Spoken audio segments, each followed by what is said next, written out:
Palestine condemns Israel's settlement budget increase.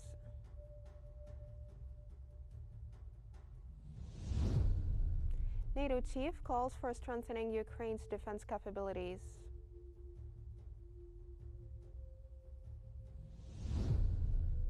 And South Korea pledges a peaceful election.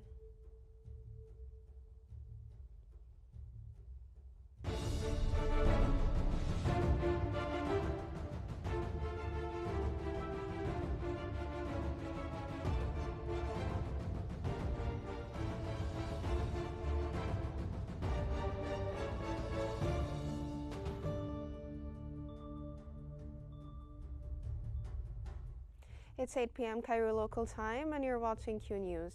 We begin today's bulletin with the latest developments in Gaza.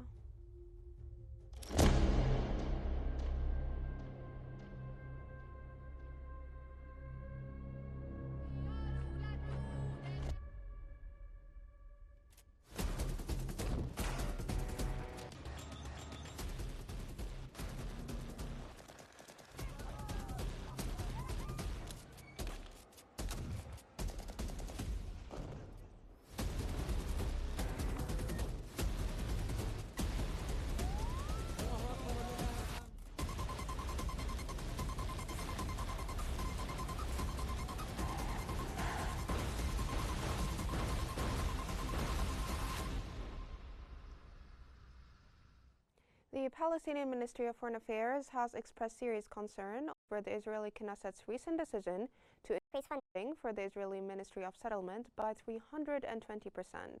This comes alongside additional funds allocated by various ministers, particularly the Israeli Ministry of Agriculture, to support settlement expansion.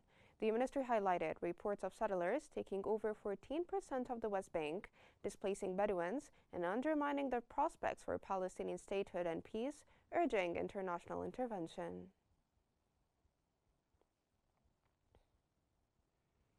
The Israeli occupation military has intensified its ground offensive in northern Gaza, advancing into El Shaja'iyya neighborhood east of Gaza City. Reports from local sources indicate that Israeli forces have entered the densely populated area, conducting heavy airstrikes and shelling residential zones, forcing civilians to flee as the violence escalates. This marks the 18th month of ongoing attacks in the region. The UN Security Council has convened an emergency session to address Israel's escalating aggression against Palestinians. UN Human Rights Chief Volker Turk warned that Israel's siege on Gaza could constitute using starvation as a war tactic and condemned the killing of aid workers. He called for an urgent investigation, condemned forced evacuations, and criticized Israeli officials' rhetoric on annexation. Turk urged immediate humanitarian access and reminded states of their legal duty to prevent atrocities.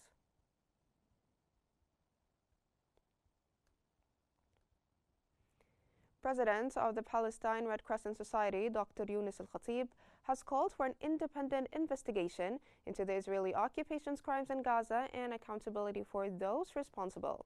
That came during an emergency session convened by the UN Security Council, where he highlighted that 30 members of their staff were lost before the attack on Tal al-Sultan neighborhood in the Palestinian side of Rafah. Al-Khatib also emphasized that Israel has imposed a complete blockade on Gaza for over a month, violating international humanitarian law. Al-Khatib called for an end to attacks on aid workers and for those responsible for killing aid workers in Gaza to be held accountable.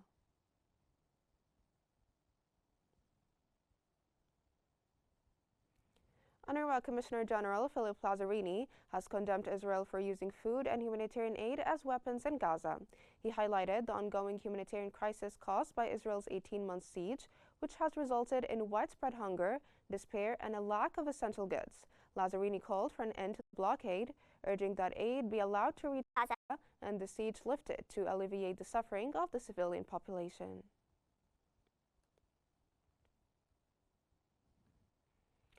International Criminal Court lawyer Michael Carnavas has stated that Hungary is not the only country withdrawing from the ICC, and others may follow suit. Carnavas emphasized that Hungary's decision is primarily political. He also noted that U.S. President Donald Trump is taking countermeasures against the court. He called for ICC member states to enforce the arrest warrant issued against Netanyahu, highlighting the charges against Netanyahu's government and military for alleged genocide in Gaza.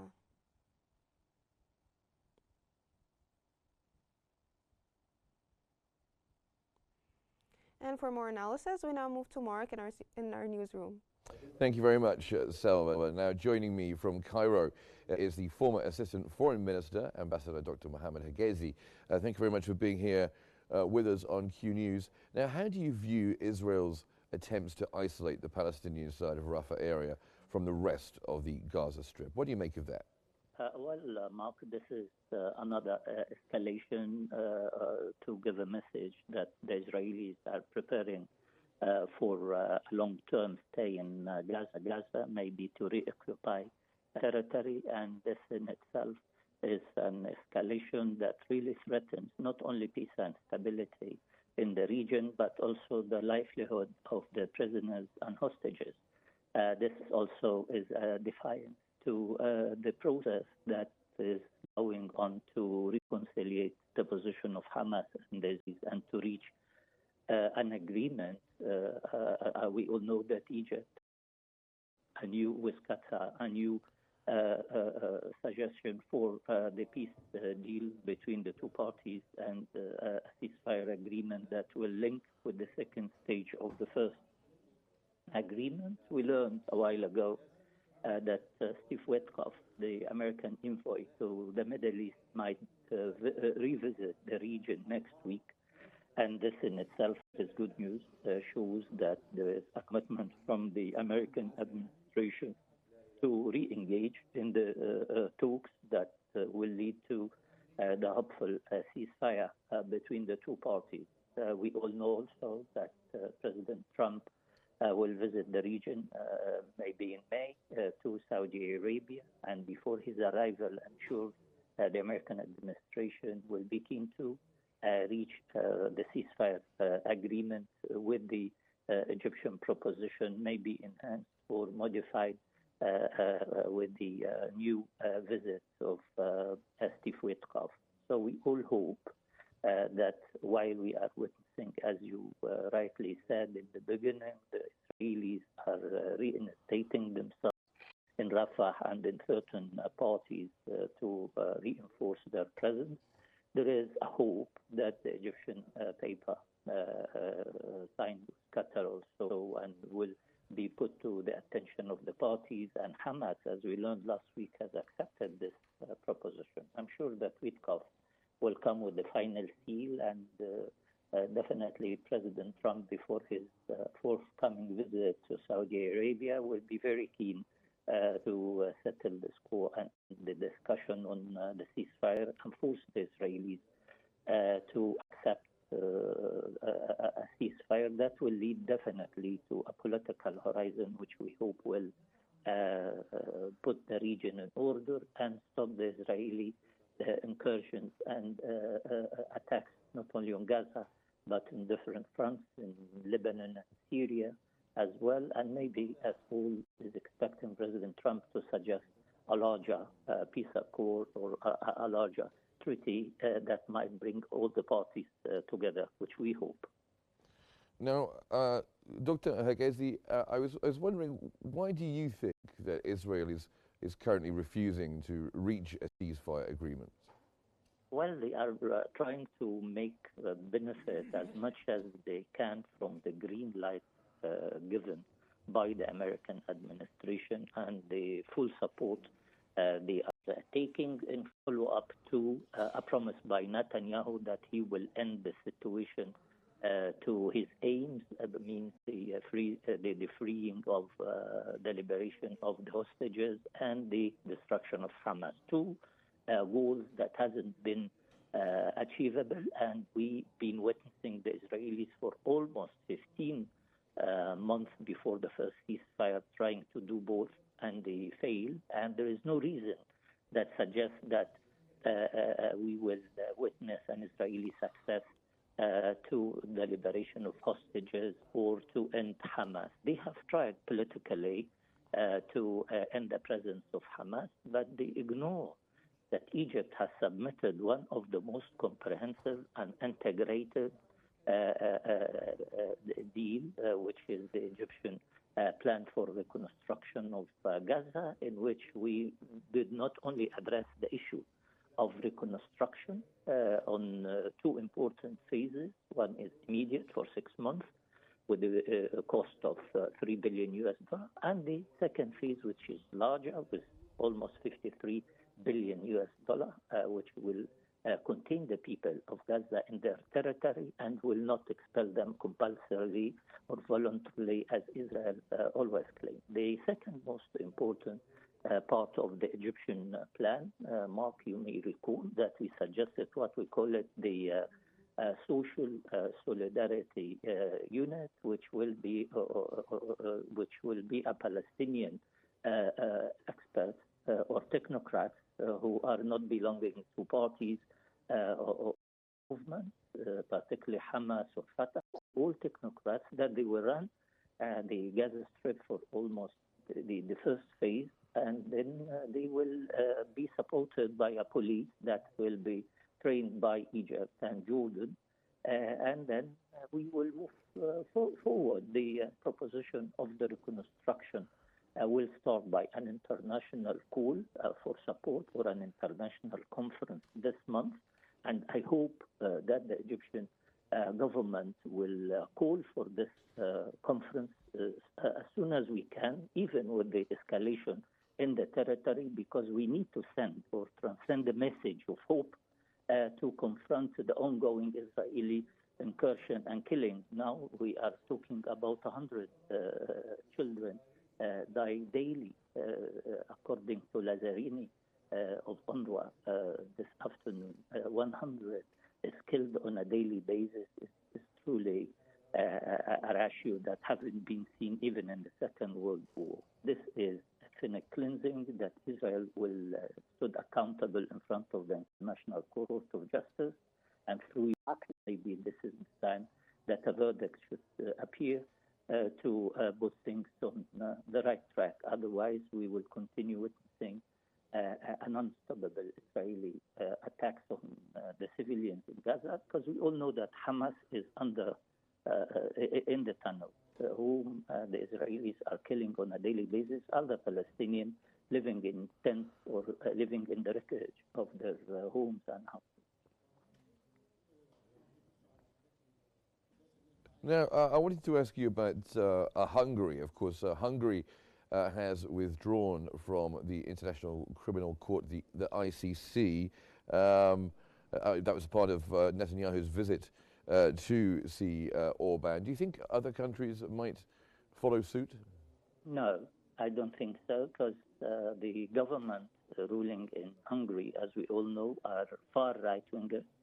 And the president himself is known in the European cycles, and I don't think that he enjoys any European sympathy or support. So he is the same breed of Netanyahu, and he is of the same breed of the right-wing government that really do not value much the importance of the International Court of Justice. Well, thank you very much. I'm sorry just to cut you off there at the end, but we're just out of time. But thank you very much for joining us here on Qnews, the former Assistant Foreign Minister, Ambassador Dr. Mohammed Hegazi. Thank you very much for being here with us, and it's back to you, Selma.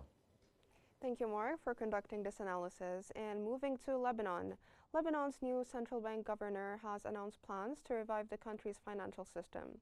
He called for commercial banks to recapitalize, merge, or be closed, emphasizing that small depositors would be prioritized in recovering their funds. He also stated that efforts would be made to remove Lebanon from a global financial watchdog's gray list by countering terrorism, financing, and eliminating the parallel economy as Lebanon continues to recover from its financial crisis.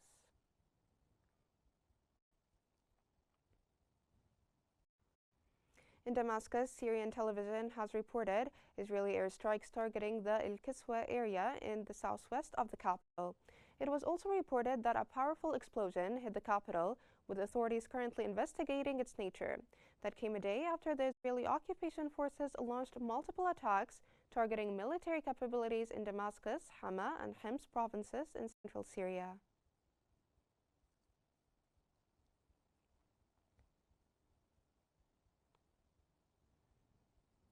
To Russia, European foreign ministers at a NATO meeting have criticized Russia for hindering U.S. efforts towards peace in the Ukraine conflict, urging the Trump administration to take a firmer stance against Moscow.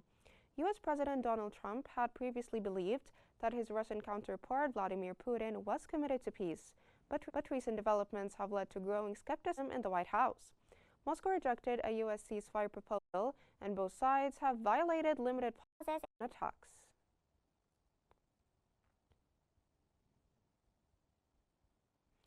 The Kremlin has confirmed that Russian President Vladimir Putin and U.S. President Donald Trump have no plans for further phone talks after Putin's investment envoy visited Washington. American media reported that Trump's advisors are urging him to refrain from speaking with Putin until he agrees to a full ceasefire in Ukraine. Putin's envoy described positive dynamics in U.S.-Russia relations, but emphasized that more meetings are needed to resolve differences. Explosions were captured in southeastern Ukraine's Dnipro city, where 3 people were injured in a large drone attack.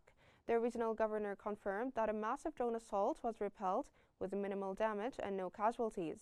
Meanwhile, an earlier Russian drone strike on Kharkiv killed at least 4 and injured 35, as fires broke out in residential areas. Drone attacks also targeted Zaporizhia, injuring 1 person.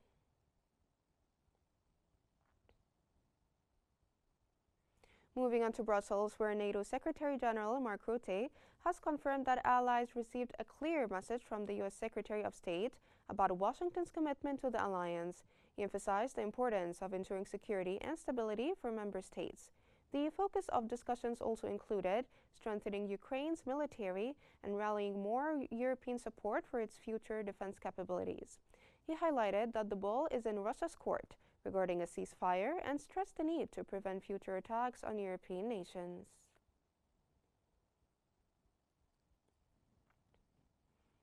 U.S. Secretary of State Marco Rubio has stated that setting preconditions for ending the conflict in Ukraine will be ineffective. Rubio emphasized that the only viable solution to ending the conflict is through negotiation. He also reaffirmed that the United States has public commitments to work with NATO in combating terrorism.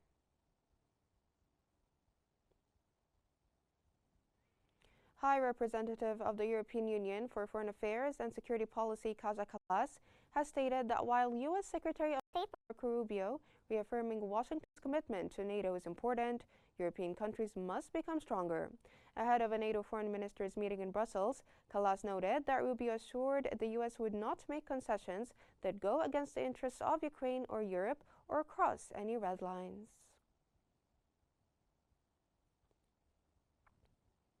Turkish Foreign Minister Hakan Fidan has said that his country seeks to avoid conflict with Israel in Syria, despite Israeli airstrikes weakening deterrence. Fidan warned Israel's action could fuel regional instability. Addressing U.S. threats against Iran, he urged diplomacy. Turkey balancing ties with Kiev and Moscow and supports U.S. peace efforts. He also sees Trump's NATO stance as a chance for European security independence.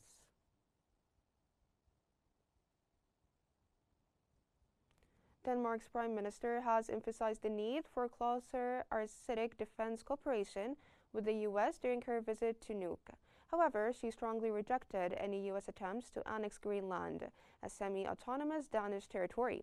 Speaking alongside Greenlandic leaders, she clarified that while Denmark and Greenland were open to strengthening Arctic security, annexation would not be accepted. This statement follows recent tensions after U.S. Vice President J.D. Vance's visit.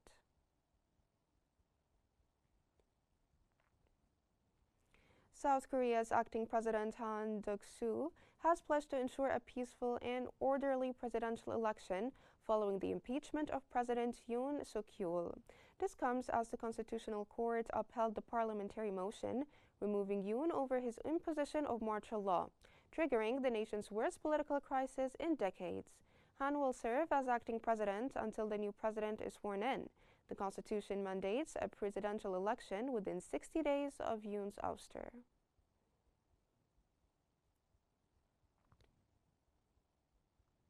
South Korea's impeached President Yoon Suk-yeol has issued an apology, expressing regret for failing to meet the expectations of the nation.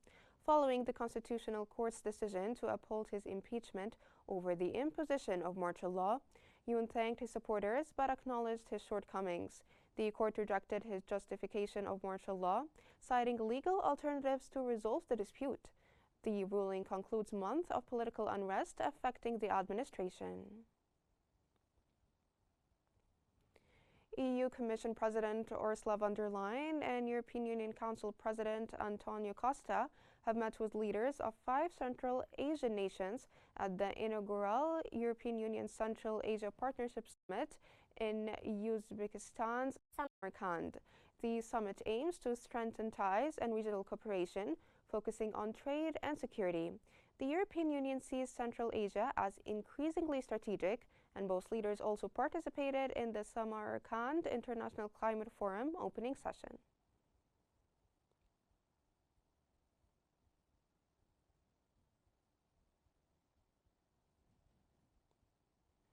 And now we move on to the latest developments in the United States. Donald John Trump, do solemnly swear that I will faithfully take office of President of the United States. Capitol open, the emergence and reciprocity. Mexico, Canada, Greenland.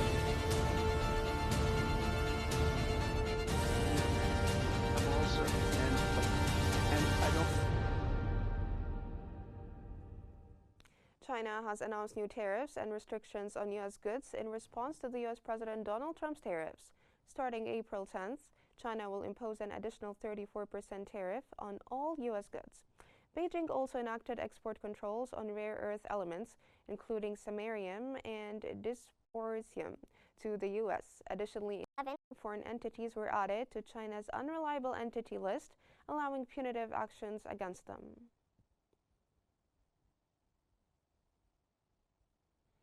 Italian Prime Minister Giorgia Meloni has stated that the U.S.-European Union tariff negotiations should focus on eliminating all tariffs, not increasing them. She emphasized her opposition to retaliatory tariffs, advocating for the removal of all barriers to trade. Meloni had previously described the U.S. trade tariffs as a mistake, but warned against overestimating their impact, urging a thoughtful and measured response.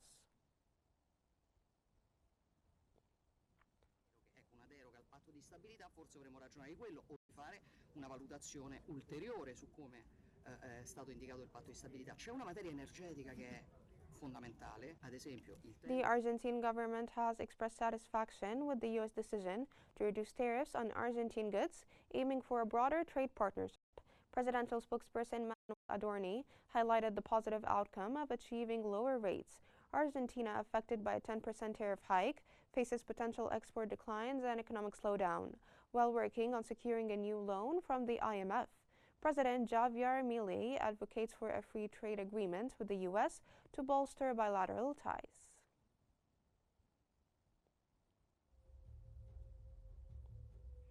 That brings us to the end of our news bulletin. Here's what I've been covering.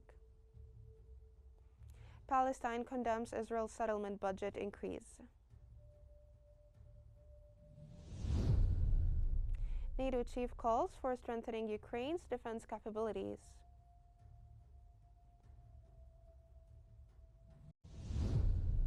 And South Korea pledges a peaceful election.